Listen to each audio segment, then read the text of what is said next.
When will I be good enough to be all I wanna be? When will I be good enough to live my life and be free? When will I dance till the morning lights up my day? When?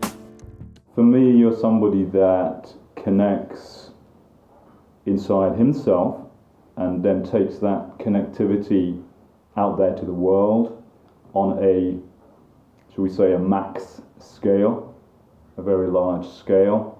Now, what intrigues me about you is how. My fundamental belief is do the right thing, keep it simple, and let it be a win-win for everybody who's involved in the process. And if you follow, that simple feeling which comes from the heart to express yourself in whatever you're trying to do, it all just comes together like magic. What is the most magic moment that you've had in the business world? I've had many magical moments in the business world, and I don't separate the business world from my personal world too much because the two are interrelated. We live in a holistic environment, right? The magical moments really have been where I've been able to see an opportunity to change a paradigm, yeah? And I think that's one of the God's gift to me, that I can visualize something which is creative, something which is new, something which is relevant, which is authentic, and I can sense intuitively, based on my experience and everything that my body system knows, is what's probably a reasonably good way to make it work. Yeah, and so I am many times obsessed with new ideas and of making things different and more relevant to humanity. And I'm currently working on a very major paradigm change as well, which is probably the most significant one that I have attempted. Yeah, yes. And we'll talk about that later. Later? Whenever you want. In the past, one magical paradigm shifting moment, what would it be? In the past, I think one of the most relevant paradigm changing moments has been the realization that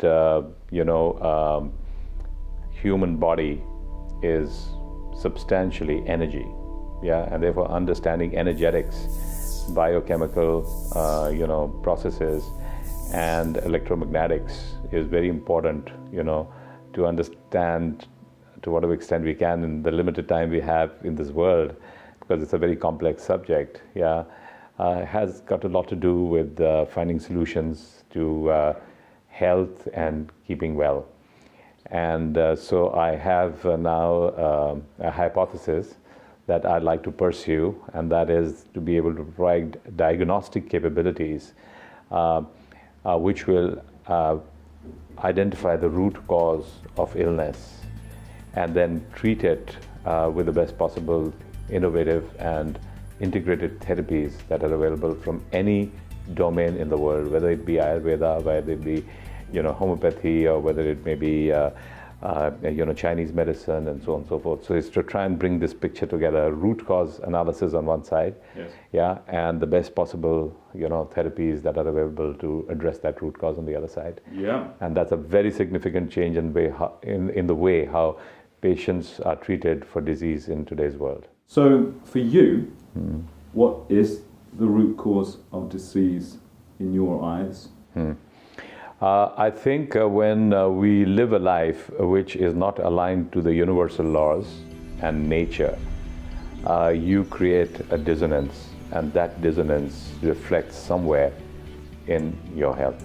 Yes. At a very fundamental level, that's where much of the illness is all about. Yeah. And therefore, to be able to align yourself with nature and to align yourself with universal laws, you are in the process then of healing yourself and keeping well.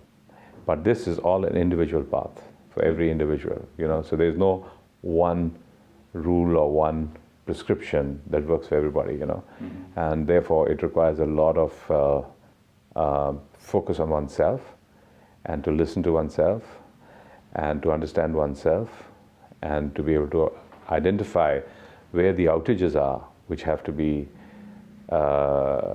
resolved in order to keep yourself well.